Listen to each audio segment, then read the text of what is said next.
If you're looking for an affordable yet competent drone, then Skyrover have two very compelling options in the S1 and the X1. Both of these drones shoot 4K video and raw photos, and the S1 at the time of recording is coming in at under $400 and the X1 coming in at under $700. So what's the catch? Well, let's find out.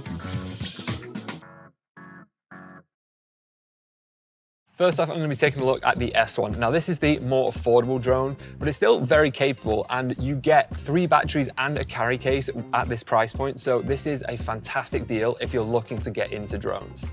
In terms of video, we have 4K 60 horizontally, and we get 2.7K native vertical shooting, all on its 1/2-inch Sony sensor with its lens shooting at an f2.8 aperture. And if you've flown a drone before, do not worry, the Skyrover app is super simple, and if this is your first time flying a drone, you'll feel comfortable flying in minutes. One thing that's incredible for a beginner drone like this is we have forward and downward facing obstacle avoidance sensors. So if you get too close to a tree or a building or something like that, the drone will detect it and either stop or move around it.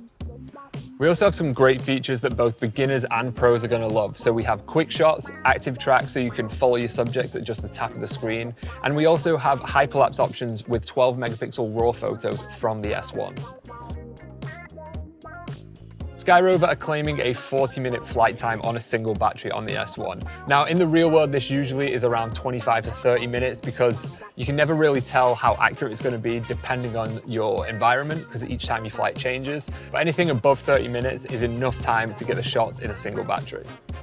Now, when you're flying a drone, you should always have it in the line of sight, but the S1 claims to have connection up to 7 miles away. But that just means when you do have it in line of sight, the connection is going to be strong and stable and isn't going to cut out on you. Now, one thing that I didn't love is that I had to connect my smartphone to the controller straight out of the bag on the S1. But Skyrover have thought of that, and they've brought out this brand new screen controller. Now this can connect to both the S1 and the X1 and has a max brightness of 700 nits, and it will stay there even if you're in a super hot environment. And the way it's able to do this is we have active cooling in here, so even in those hot temperatures will stay at 700 nits. Now you might be thinking, but my cell phone's got higher brightness than that. Well, if you're in a hot environment like today, it's a beautiful summer's day, you put your phone up to full brightness, it's going to get really hot and then dim down. Whereas with this fan, we've got a constant 700 nits. It's just fantastic, and even in this bright midday sun, it's easy to see.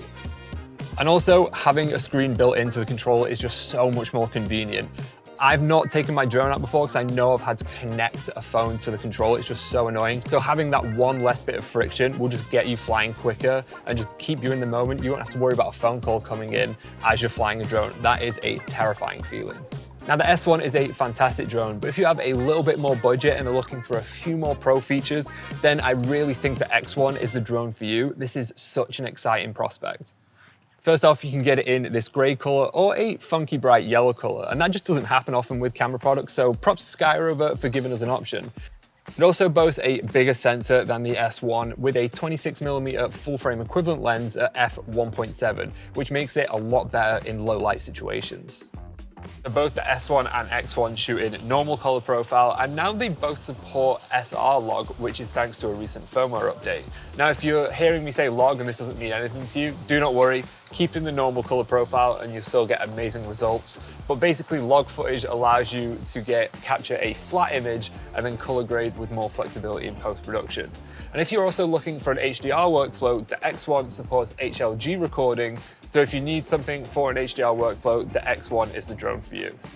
We also have super slow motion at 4K 100 frames per second, AI night mode, cruise control, you can shoot panoramas at 100 megapixels, and you also have smart spotlight. Skyrover have given the X1 a flight time of 31 minutes, so slightly less than the S1, but still more than enough time to get all the results you want out of one single battery. And both the X1 and S1 are under 250 grams, so you don't have to register them, and they're just so light and portable, they're really easy to carry around. So whether this is your first drone or you're looking to upgrade from that beginner drone you've been using, both the S1 and X1 are fantastic options and have really thrown spanners in the works for the drone market. And if you're looking to get one of these, please let me know down in those comments which one you're looking to get. I would love to hear it. And also let me know which is your favorite shot from this video. I would also love to hear that. But in the meantime, my name is Matt and thank you so much for watching. We'll see you in the next one.